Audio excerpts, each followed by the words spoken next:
In this video, we'll be going over ser versus estar in Spanish. Now, let's first start with the definition of these two. They both mean to be, or am, is, or are, but they mean to be in different contexts and they have different implications coming with them. Ser is going to mean to be in a more permanent sense, while estar is going to mean to be in a more temporary sense. Now, we'll get to what that means in a little bit, but first I just want to point out some things. First is that they are both verbs. Now, it's very interesting because to be may not seem like an action to most people, but it's the action of being something. And because of that, ser and estar are going to work the same as most Spanish verbs, although with some irregularities. Now, the second thing I want to do is I just want to point out the conjugations first, and then we'll get into the differences of when to use them. So let's start with ser.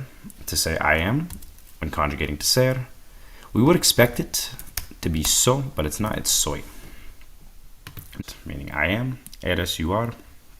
And then getting to the third person form is when it gets very interesting. We got he, she, and then if we use it with usted, could be you formal, usted es, or it can also be it is.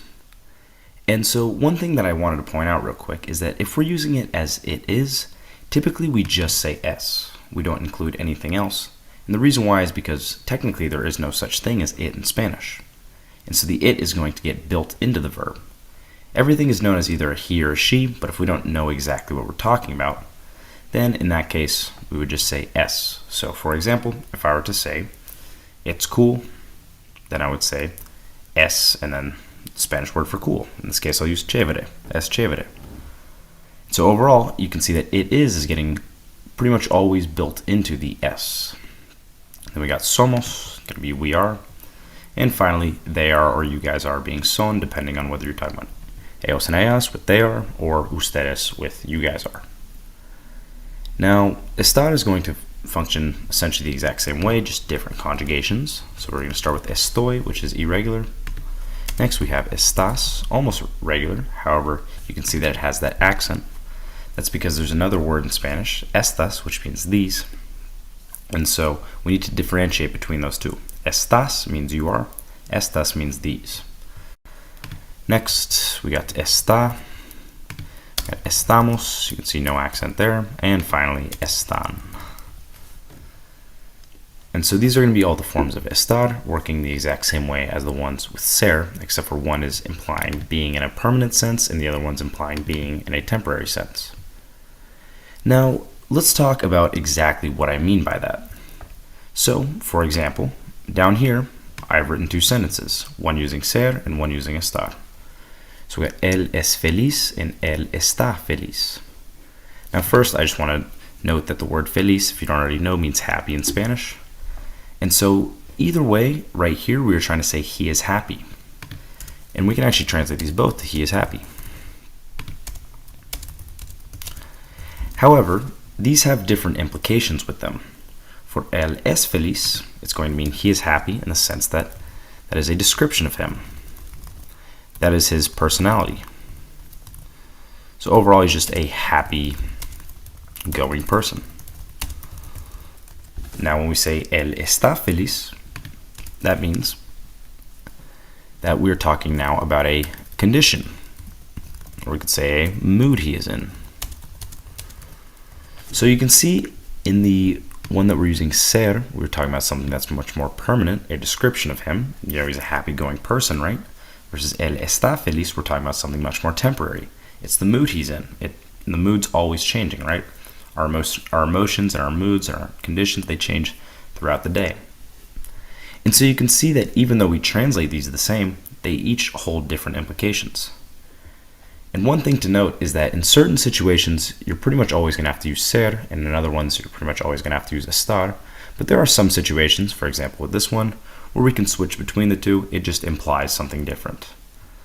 So let's take a look at the uses. Now, one thing is, I'm not a big fan of teaching with acronyms like this. But one thing is that I think they can be very effective just as long as you're understanding kind of the reasoning behind the acronyms. And so you can't just memorize exactly, the acronym itself. You have to understand why it's going on. So The way that we can remember the uses for ser, we can use doctor, and then the ones that we can remember for estar, we can use place. So let's start with the D up here. This will mean description. So this basically means kind of like a permanent description of something. So for example, if I were to say he is tall, we could say él es alto. Or if we already know we're talking about him, we could just say es alto. Next, we're going to be talking about origin. Origin essentially means where something's from or where someone's from. So for example, if I were to say I am from California, I could say soy de California. Next, we're going to talk about characteristics. It's pretty similar to description, but in this case, I would say it's more, describing someone's characteristics. So, for example, if I were to say he is red-haired, I could say él es pelirrojo. Basically means he's a redhead. Next, we can talk about time. And an interesting thing about time is that time seems like it's always changing, right? But overall, for some reason, the Spanish thought that time makes more sense with ser. And so even though it seems like the time can always be changing, they think of time as a more permanent thing, something that's really not fluctuating, but something that just carries on. And so if I were to say it is 2 o'clock, we're still going to say son las dos, using ser. Now, when we say time as well, this can mean anything we're talking about. So this could be times that we're talking about, this could be dates that we're talking about, pretty much anything to do with time. So if I were to say also it is Monday, say es lunes. Now moving on, we have occupation, basically your job that you're in. So for example, if I were to say you are a student, even though I know some people may not classify being a student as a job, I still think of it as kind of like an occupation, right? So we'd say eres estudiante. And the interesting thing about occupation is, although they are subject to change, unlike some things on here like description and origin, it's not something that's constantly fluctuating.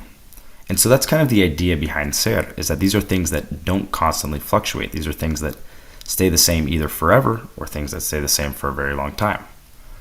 And so if I say you're a student, you're going to be a student for a long time, right? It's not something that's always changing. Now, finally, talk about relationship, which basically means how someone or something is related to another thing. So if I were to say they are my parents, could say either ellos or just son mis padres. Ellos son mis padres or just son mis padres.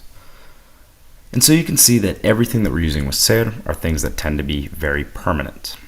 And overall, when we're talking about any of these things, you should always be using ser. Now next, let's get into estar. Estar is for things that are more temporary, right? And so first, what we're going to start with is position.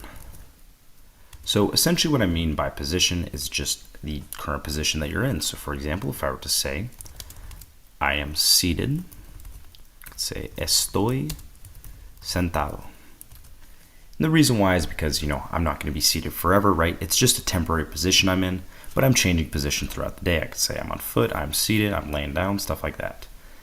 And so your position's constantly changing, constantly fluctuating. Because of that, it's going to be estar. Now next is going to be location. So for example, if I were to say we are in the mall, I could say estamos en el centro comercial. Now, one more thing to note as well is that for location, in certain cases it seems like it's temporary, and in other ones it seems like it's permanent. So for example, right here, this seems very temporary, right? Our location is going to change throughout the day. We won't be in the mall forever. It's going to fluctuate. We may be in the mall one moment, we may go back home another, or maybe be at school another. But there are certain things in which it seems like the location's permanent. For example, if I were to say the mall is in the city. And while that seems like that should be ser now, One thing is that they like to keep consistency within it. And because of that, you should just rope all location into ESTAR. Always use ESTAR for any sort of location for anything. You can also use the word quedar, but typically I would say ESTAR is an easier one to learn. And overall, it can be used for the location of literally anything, no matter whether it seems like a permanent location or whether it seems like a temporary location. Now, next one is going to be action. Essentially what action means is it's talking about the progressive tenses. And so that means like verbing. So for example, if I were to say swimming, running, stuff like that. So I could say, you are swimming. I'd say, estás nadando. And so you can see in this case as well, we're going to be using estar. And that's just because your action is constantly changing, right? Whatever you're currently doing right now, you're probably not going to be doing for a long time, right? For forever. And so in this case, because your actions are constantly fluctuating, you're going to use estar. Now, next one is going to be a condition. So for example, if I were to say, she is tired, let's say, ella está cansada. And so one thing is that when we talk about her being tired, she's not always going to be tired, right? It's a temporary condition. And one more thing to point out as well is there's a big difference between a description and a condition. A description is something that's permanent, right? Like him being tall. That's not a condition he's in, that's permanent. Versus her being tired is something that's temporary. And so sometimes people kind of confuse these two. Just try to think though, is the way that we're describing this person, is that thing that we're talking about, is that a permanent thing? Or is that something that is constantly fluctuating and that will pass quickly? So she's not always going to be tired. She may be energetic. She may switch these conditions a lot. And finally, we're going to be talking about emotion.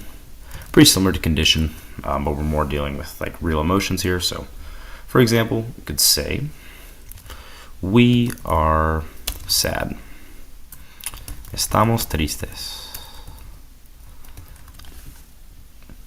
Now, kind of going back up to the example that I used up here, you can see that we've said he is happy up here, but that's more of a description, right? Versus this is more of an emotion, more of a condition, right? Us being sad or him being happy.